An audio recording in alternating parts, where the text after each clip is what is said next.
Today is February 7th, 2024.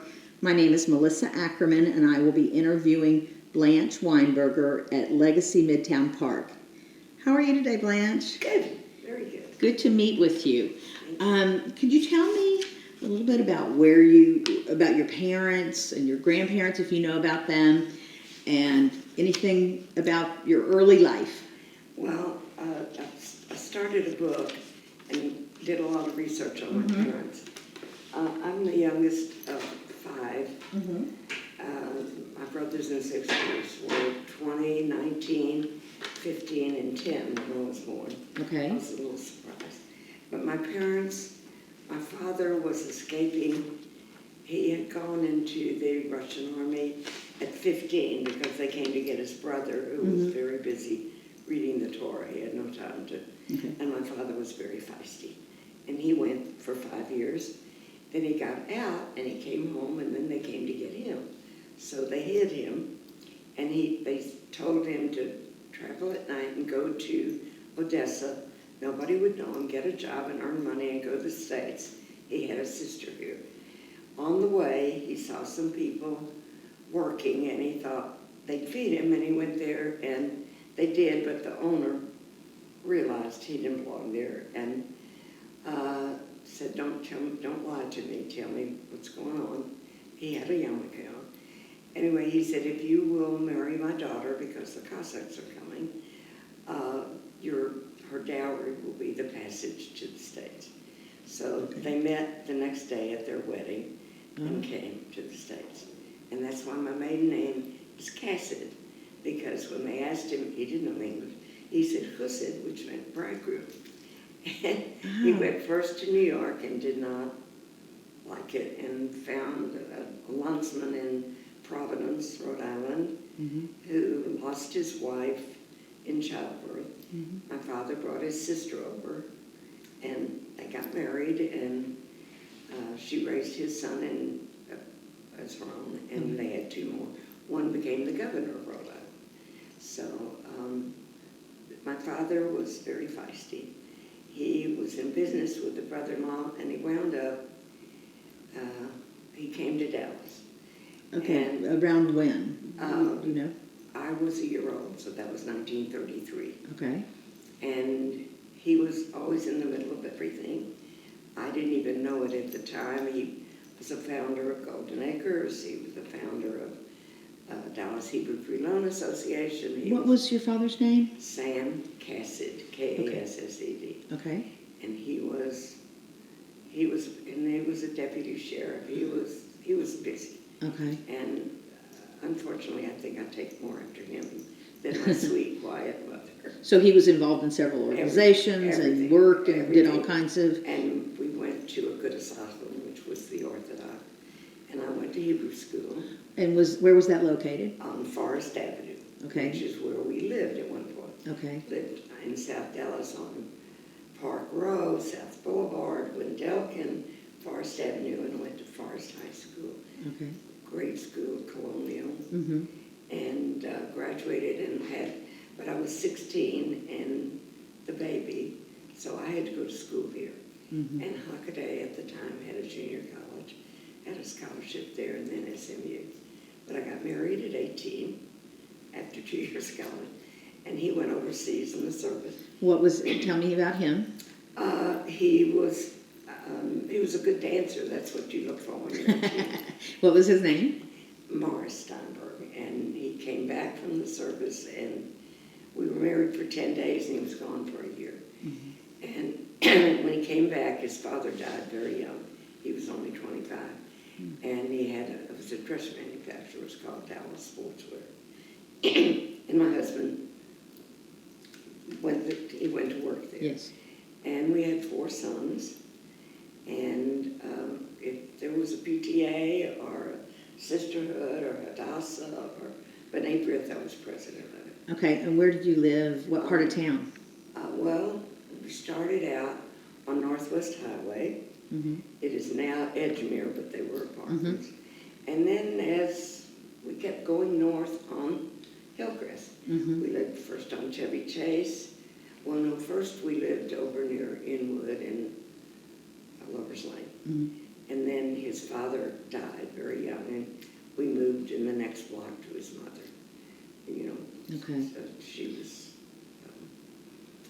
okay, So, anyway. okay. So where did your children go to school? They went to Preston Hollow grade school, and then 3 of them went to St. Mark's. The youngest one had to start in private school earlier. They were 10 years difference. They were 3 close together, and then one last try for the girls. So you have 4 boys. You have 4 the boys. boss arrived. And we were both very busy, and then he went to Green Hill, and then St. Mark's for a year, didn't like it. Anyway, Okay. they all 4 went to University of Texas. Okay. And then my husband was a dress manufacturer, and at any rate, we divorced after 25 years, and I had to go to work. Okay. Had not worked in 25 years. Okay. Were your kids already grown at that point? They were 13 to 23. Okay. And I called a friend and said, I think I want to get, my degree was journalism, which there was no PR degree at the time. Right. And I had won the scholarships as a writer. So she said, I said, I think I want to go get a master's in PR. Because I had just finished being president of Temple Sisterhood with 2,500 women. Which Temple Emmanuel? Yes. Okay. And then I was on the national board. I was as busy as I Okay. thought. Very busy. And she said, you've been president of 2,500 Jewish women. You've got a PhD.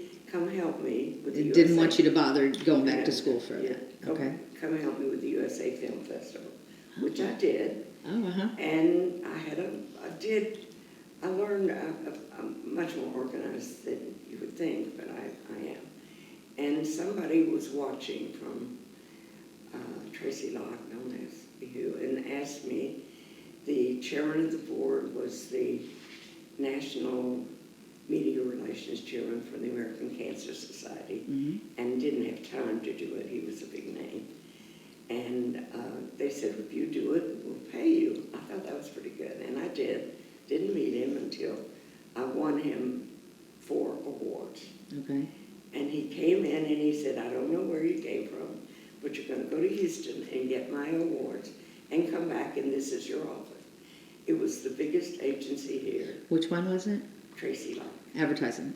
And his name was Morris Hyde. Okay. And I had the time of my life. You loved it. I traveled all over. And they said, well, we're doing we need a convention. I did all the food and fashion and all the pro bono, because I certainly had that experience. I did stuff with SMU and with the UT Southwestern, but also the big clients. One of them was Pizza Inn, had 700 plus units. They said, we're having a convention, and I said, I'll do it. So all your nonprofit work really helped. It did. That's where I learned everything. I really did. And, I wrote a lot of annual reports. I'm not sure. How long did you work for them? I worked for them for 4 years. 4? 4. And I was, I did this convention. It was 1,600 people. Okay. And I just always volunteered. What'd you do after that? I kept on, I had big clients and consumer products for Texas Instruments, Ling Temco bought, all the food, all Del Paso Foods, Domino Sugar, it just... A lot of very well-known clients. And then they closed the department, so I owned my own. And the president of Tracy Locke named my company BS Incorporated, because that's what BS. I did. That's great. And I was never getting married again. Never. Okay. And then how long did that last? 5 years. Okay, and then tell me what happened all then. over the world. I did conventions in Mexico. And did you love the travel? I loved it. I was in New York like every 3 weeks. I know more about New York than New York. But it was your kids were already grown at that point. Pretty much, yes, pretty much. And by then they were. And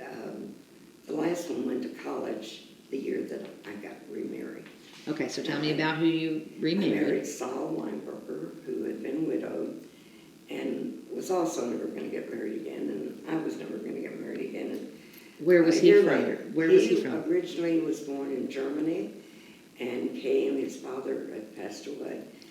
His mother brought 2 little boys to the States and to an assist. You always had a sponsor at that time. Mm-hmm. And she had I don't know if they called her Tante Mom, that means aunt. I don't know whether it was the kids or hers, whatever. And she had a half-brother in San Marcos, Texas. Oh. So she brought the boys and went there. Mm-hmm. And she went into Austin to work. Her cousin owned a department store, Yarings. Yeah, Yes, I remember that one. Okay. She was a very, very smart lady, but in those days, women could sew and cook.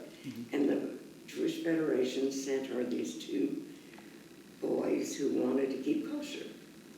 So she cooked for them, and they gave her the idea, and she wound up having a boarding house for Jewish freshman girls, because there was In Austin. a quota in Austin.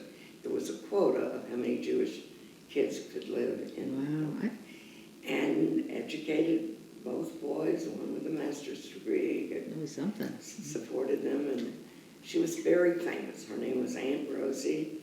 My husband said he once sent a postcard when he was in the Navy to Aunt Rosie, Austin, Texas, and she got it. She got it. Yeah.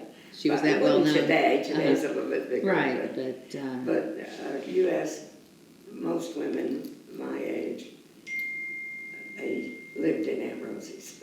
that's really something. I did not know about that. That's interesting to know. Okay, When so you were younger. tell me about your husband. What did he like? What did you all He like was to do? wonderful. He was wonderful with my grandchildren, and he was funny, the funniest man I ever met. And we had 32 years together. Did you travel? A lot. We cruised. I had never been on a cruise. And What were some of your favorite places to visit? Antarctica and just the ships themselves. And Yeah. in fact, the last 6 years he was pretty sick, and he wanted to go on a, so we took a cruise. I mean, I had to have oxygen delivered and all that. Took a cruise from San Francisco all the way around up to New York, because I didn't want to be too far from the coast. Got it. And it was Just great. and you both enjoyed cruising. And he was a funny guy. Okay. And he had a photographic memory, and one of my grandchildren does too.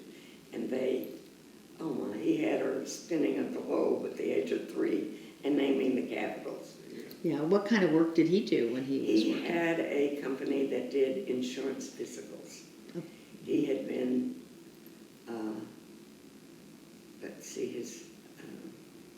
I guess he had been in sales and all kinds of stuff, and then he opened this company. He didn't sell insurance. Yeah, okay. But if you bought it, he'd send a nurse. I got it. How many grandchildren do you have? I have, 3, 5, 6, 7. 7 Yes. from the 4. You have 4 sons. Yes. And do any of them live here? Only one, poor thing. He stuck with me when I was recently sick, and he was there 24/7. It was great. Where do your sons live? One's in California. Mm-hmm. He's in the computer business, so one is in South Carolina, because he lived there for a long time and liked it, and then he was afraid that his ad agency that he was working for was going to lose customers with the pandemic and everything. Yes. Mm-hmm. So he went back because he had a real estate broker's license there. He's still with the ad agency there. Mm-hmm. And then the one is here, and one is on the border of Oklahoma. Okay. And he comes in, but it's 2 hours each way. It's Yeah. not far. And poor number 2 gets stuck. And how long have you lived at the Legacy? I've lived here for 2.5 years, and I was here 2 weeks and met a gentleman, and we've been, wouldn't go down to dinner, and his daughter asked a friend of hers, mother, to make him go to dinner. And he did, and I'm walking out, and they introduced us, and I said, bye. Okay. The next day, she called and said, will you go to dinner with him? Mm-hmm. He's lonely. I said, okay, and I think I've had dinner with him ever since. How about that? Yeah. Well, that's so nice. It's very lovely. He has a wonderful family here. Oh, that's wonderful. And you have a lot of friends here. I could Oh, see a lot of people saying yeah. hello, and Oh, as we were walking up here. I was just gone for a month because of an illness, and I mean, it was like I had a fan club when I came back. It was really It's so nice to have that support. Yes, it's a wonderful. It is. It is. There's so many interesting people. And you met a lot of new people? Yes, yeah, a lot of them. I would say the majority of people here are not from here. Right, transplants, are they here They're because they have kids They maybe have in the kids here. area? Mm-hmm. Yeah. It's a lovely place. Yeah. Let's go back a little bit to when you were growing up.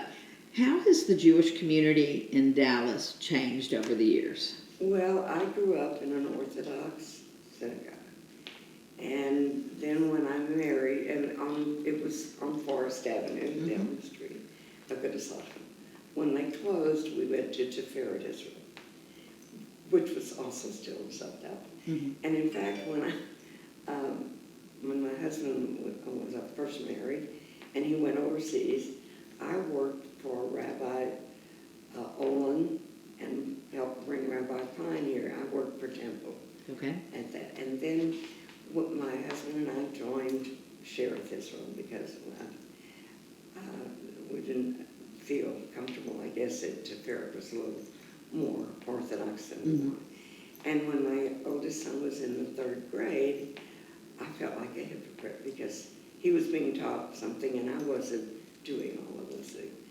And I felt comfortable at Emmanuel and was afraid to tell my father. My mother passed away when I had my first baby. Oh.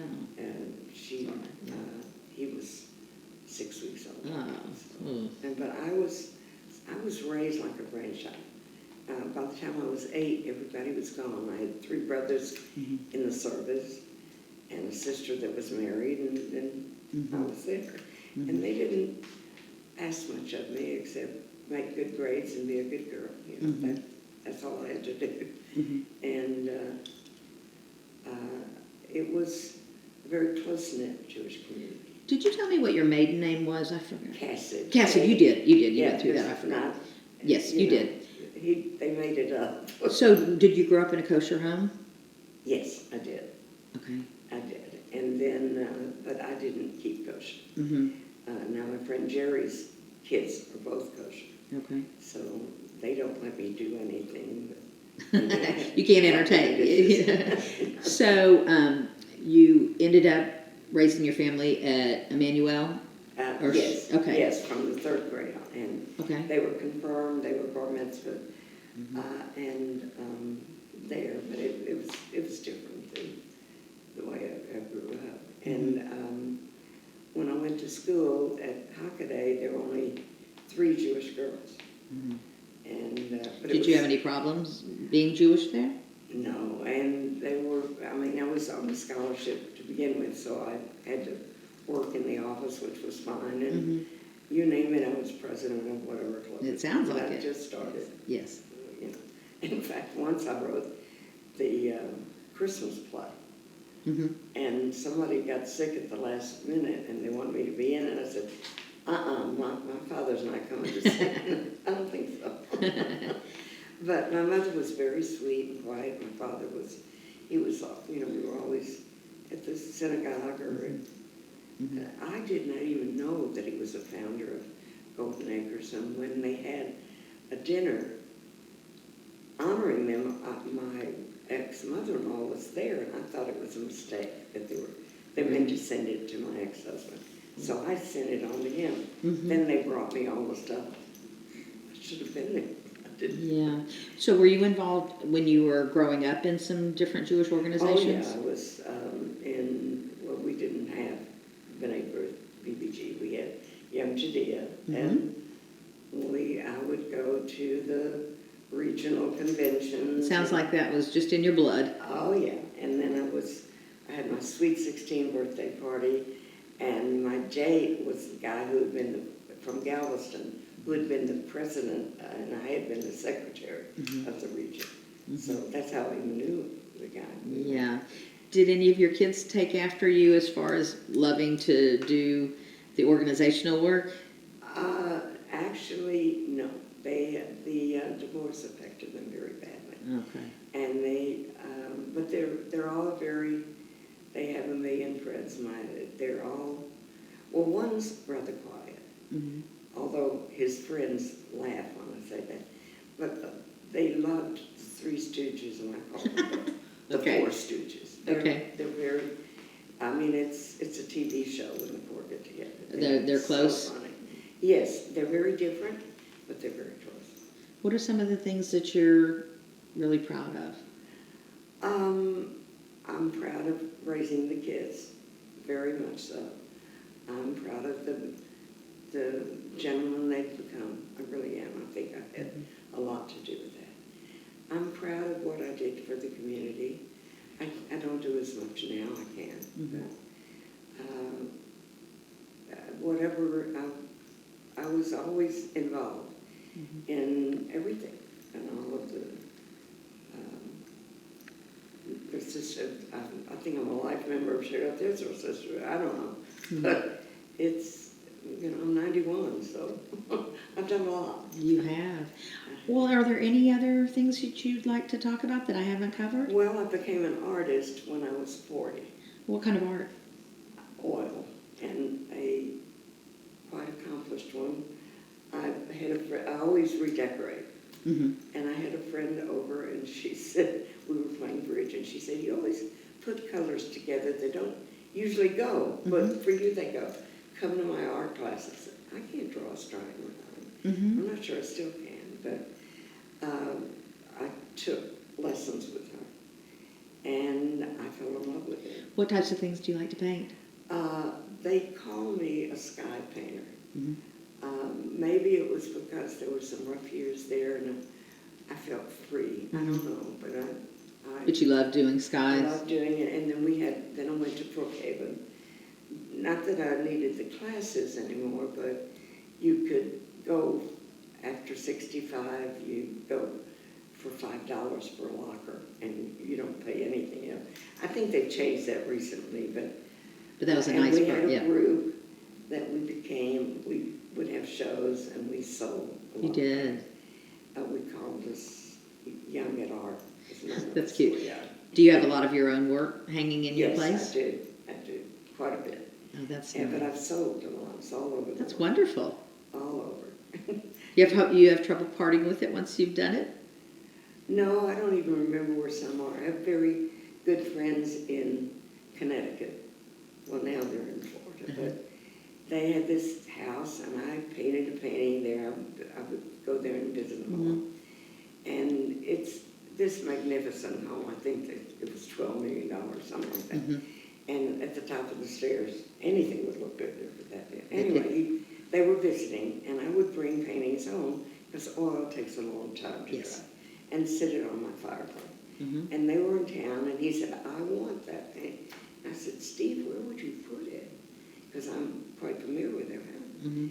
And he said, in the basement. I said, thanks a lot. But he said, no, he was redoing the basement, and that was the guest. And it does, it looks very good there. But all different kinds. Do you still paint?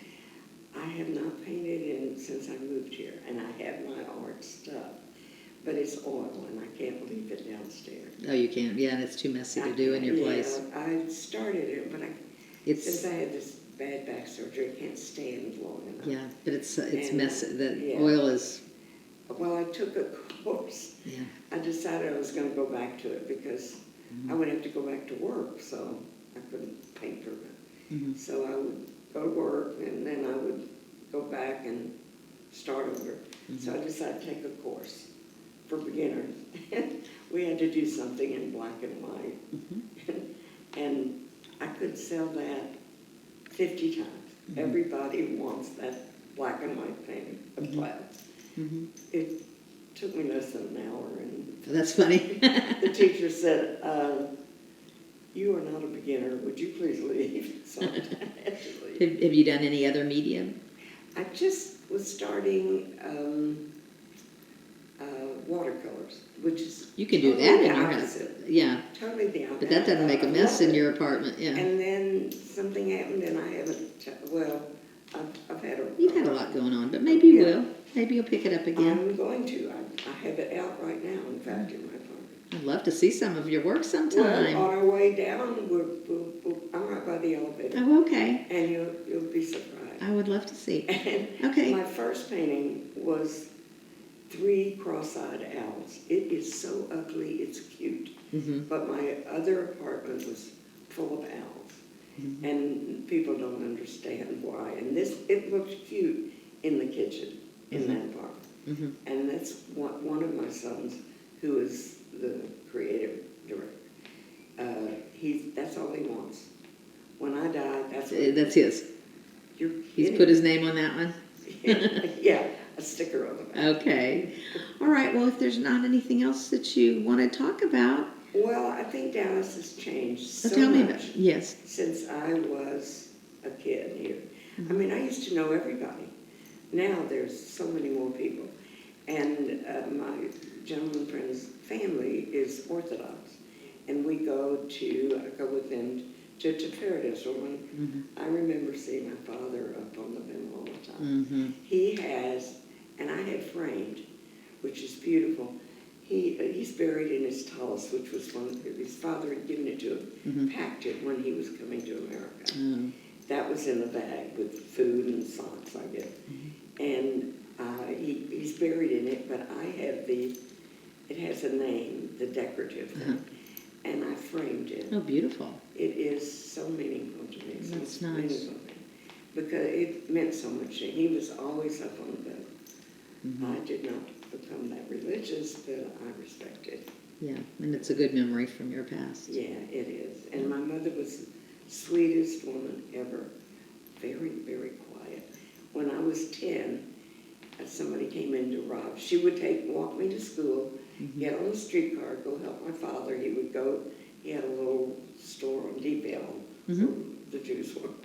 And he would go to the bank or wherever he went, and she would stay there and then come home to take me out of school. Mm-hmm. And somebody came in to rob me and beat her over the head, and she was in Parkland for 3 months. I had a client, I had to pass Parkland, where I used to stand at 10 because I was too young to go up Mm-hmm. in, and I had to pass it every day for about 6 months. And that was tough. Did your mother make it, or Oh, she did make it. They Was didn't she- think she would, but she was changed? quiet before, but she was even more quiet. But I don't know anyone that could have ever said anything unkind about her. She just was very sweet. Yeah, And but my father was sounds like a Oh, quite an oh, impressive character. And Yeah. some of the stuff, I don't know why he moved for a while to Lafayette, Louisiana. I have no idea, because being Jewish was so important. I was the only Jewish man there. Mm-hmm. But he was, I don't know, the mayor's assistant, and he was in the oil business. He was in the cockfight. I don't know what all he did, but the oldest brothers who I did not see my oldest brother.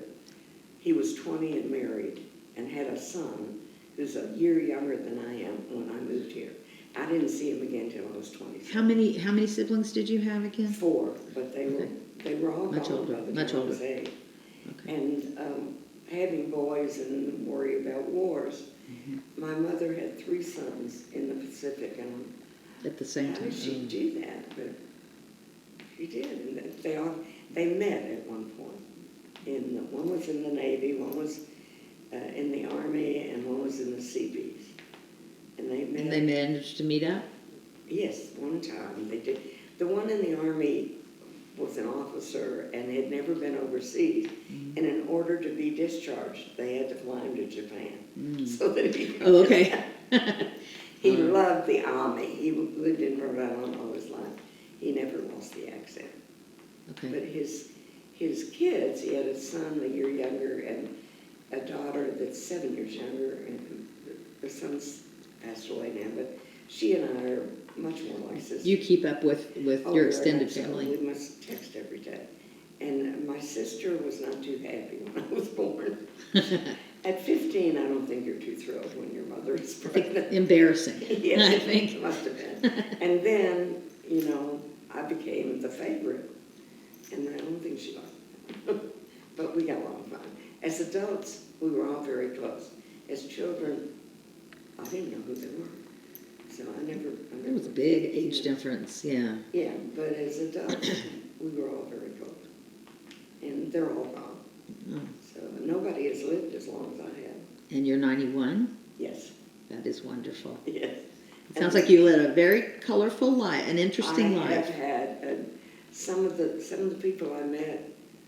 It's hysterical, and I've got a lot of books that people have autographed, and they, how did you know that? Don't ask. Just don't ask. No, I knew all of it's these. been so interesting to talk to you. I really you. appreciate you sitting down with But me. Dallas is totally different. Mm-hmm. Totally different. There are a lot of, I think every generation wants to be different than the parents. My generation wanted to be, well, we wanted to be reformed.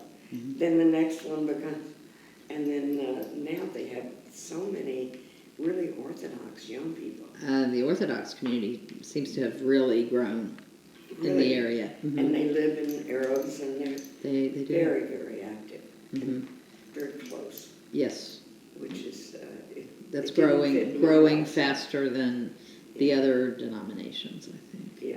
And expanding out into the suburbs and Oh, yeah. all yeah. Oh, Yep. yeah. Well, you know, like I said, I used to know everybody. Oh, these Right. people. Right. Because it's so much larger. It is. Well, let's go and I'll let you Okay, show off. Okay, thank you again. I've really enjoyed talking to you today. Thank you.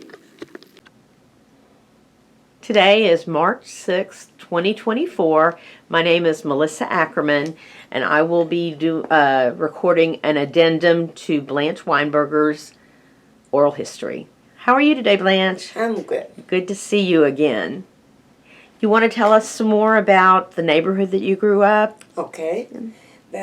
Since this is Dallas historical, I moved here when I was a year old, so I've lived here 90 years, and oh my goodness, it's changed so much.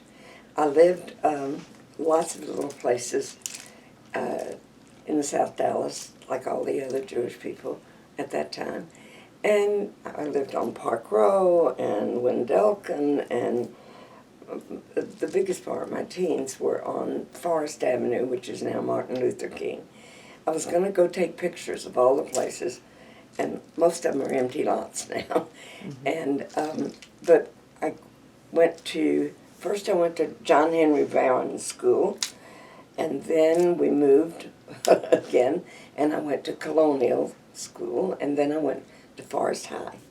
And my mother would walk me to school and come and pick me up and walk me. And it was, I don't know, at one point they called Hillcrest Hebrew High because there were so many Jewish people there. And I went to Sunday school and Hebrew school. Where? It was a Good Asachim, which of course was also on Forest Avenue, and the Hebrew school was right behind it. Herzl Heikel Talmud Torah, and that's about all the Hebrew I remember. But it was, it was an easier time. I was recently, this past weekend, drove through the area. There was a detour, and I said, oh good, I'll see where I used to live.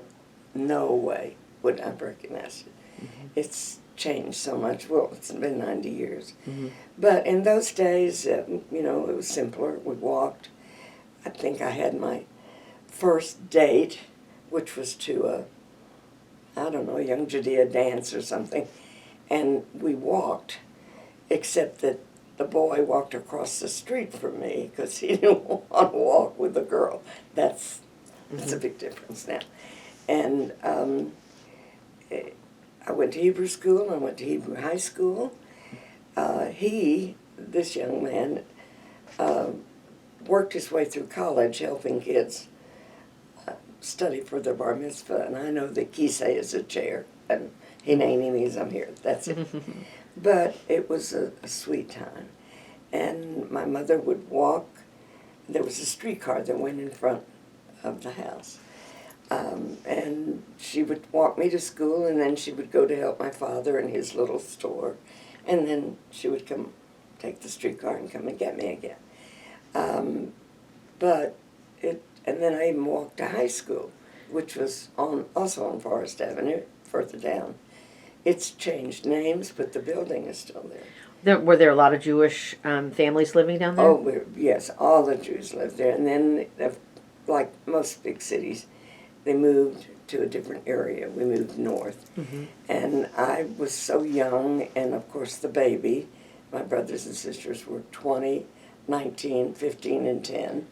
And I think I was raised like a grandchild. And I had to go to college in Dallas because I'm not sure whether, I was only 16 and the baby, and I'm not sure, it might have been that they couldn't afford it even though I was on a scholarship. But we moved to East Dallas because my first scholarship was to Hockaday Junior College. It closed the year I graduated. There were only 32 of us. Okay. And but then they opened first and second grade. But when I graduated from the junior college, Eleanor Roosevelt's granddaughter was graduating from the high school, the upper school they called it, and she was the speaker at my college graduation. At which time I was, what time is it? What time is it? And now I'd do anything to be able to hear someone like that. But So how's the Jewish community changed over the years? very much. I think I knew every Jew in town, and of course, nowhere near it. And there was a trend to go away from the Orthodox, which is where I was raised. And Temple, Emmanuel grew. In fact, when I first married at 18, my husband was in the service, and 10 days later went overseas for a year. And I worked at Temple. I worked for Rabbi Olin and was there when we brought in Rabbi Klein. But I was still Orthodox. And then when he came home, we joined Sheretz Israel. And when my oldest son was, I guess, in the third grade, I thought, they're teaching him one thing and I'm not doing it. I felt like a hypocrite. And I was afraid to tell my father. My mother passed away when I was 20 with a new baby. And because it meant so much to him. And but I finally had to tell him I wanted to join Temple. And he said if he were younger, he might have also, but he couldn't do it. But Temple Emmanuel became huge. And of course, the Sachem eventually closed, and then we went, this is before all that, we went over to Tiferet Israel. That building, I don't know about today, but a few years ago it became a movie studio. That's what happened. And I don't know what happened to the old Temple Emmanuel building. Did you belong to the Jewish Community Center South? Yes. Oh, yes. And my father was very active. He was, and I didn't know it. I was just a little kid. He was one of the founders of Golden Acres, the Hebrew Free Loan Association, everything. He was always busy doing things. And I do that too, or I did till I had to go to work. And I mean, you name the Jewish organization, I was president of it. And but then I had to go to work, so that changed. What I did for my job, which was a very, very difficult job, and I worked for the biggest ad agency in the city, and but I learned it being the president of Temple Sisterhood and everything. Planning and organizing Yes. everything. Yes, that's. Did you have a lot of family other than your core family? No, by the time I was 8, I was the only one at home. So I was like an only child. No cousins or anything else No. nearby? No, one of my cousins that I did know, my father had come over with they were newly married, and they came over. He had a sister in New York. In those days, you had to have a sponsor. And he hated New York, and he heard that a landsman, somebody from his village, was in Providence. He had no idea what Providence was, but he went, and the man's wife died in childbirth. My father brought his youngest sister over, and they married, and she raised his son and two more boys. One of whom became the governor of Rhode Island. And when he was inaugurated, installed, whatever you call it, for governor, he had family I never knew existed. They, of course, were much older. I met cousins and a couple of aunts. I never knew them, or even knew of them. And by the time I was curious, everybody was gone, because everybody's so much older. Right. What brought them to Dallas? My father, when he found this landsman, went into business with him in Rhode Island. And in fact, he didn't know a word of English when he came. As I told you, that's why my name is Cassid, because he told him Cussid, which meant bridegroom. And the guy, that's what he wrote down, and we were the only ones. But I don't know, they had a falling out, whatever, and he left. And at one point he moved to Natchitoches, Louisiana. I've never been able to understand why, because being Jewish was so important to him. And of course they were the only Jews there. But he was a sheriff's deputy. He was, you name it, he did it. And then they went back to Rhode Island, and I was born there, and then he didn't like it, and he came to Dallas for a business opportunity. He opened a little store and got involved with the shul and everything. And Dallas is all I've ever known. Never lived anywhere else. And went to college here too. So, Were there any other things that you wanted to be able to share about your time growing up here or your life yeah, here? it was just so different. And I don't know if it's good or bad, but it was a more innocent time, for everybody. And Jews were very close together. They, and most were Orthodox. Then they became, more and more went toward the Reform. And temple grew like crazy. And, but most of the old timers lived. And then when they moved, and when Teferet Israel moved out north, I think we were still living east, or they were, because we only had one car, and I had to walk to school, even college. And then by SMU, I think, I could drive by then. And it was a very, I think one time a non-Jewish boy wanted to walk me home from school. My father had a fit. He couldn't even walk home with a non-Jewish. And I couldn't be a majorette either, because they wore short skirts. It's a big difference. And, but I've always been involved in Jewish life until I had to go to work, and but I learned a lot being active. Did you experience any anti-Semitism?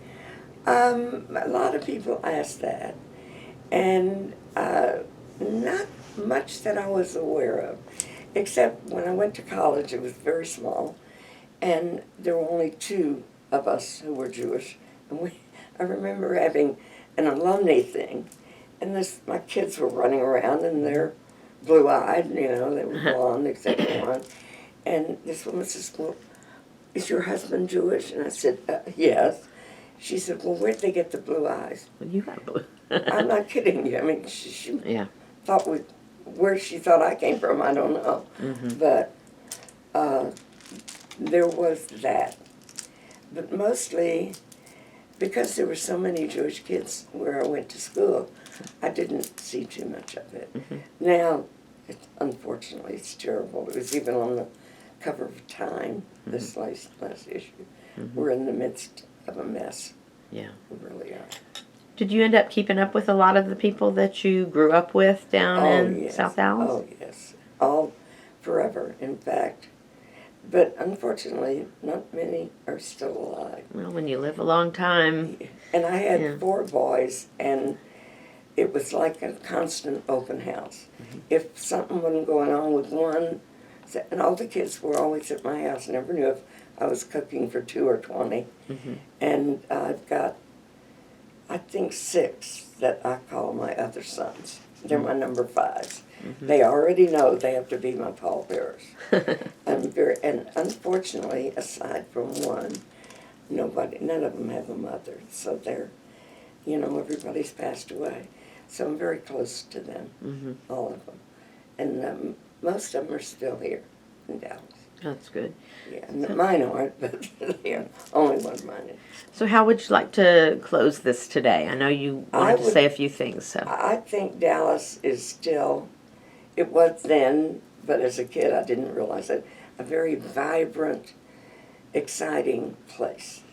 Very different from I have a family still up east, and I think they think we ride around on horses and don't have indoor toilets, but, but I used to go to New York a lot on business, so I kept in touch with my brothers. I had 2 brothers that were up there, the oldest one and the one closest to me. One brother died very early, and my sister died. She was 15 years older, and she died in her 70s. So, but as kids, we didn't really know each other. But as adults, we were very close, all 5. And it's amazing, because we were all raised differently, but it was the same mother and father. My father was always busy, always doing something in the Jewish community. My mother was always at home. She was a homemaker.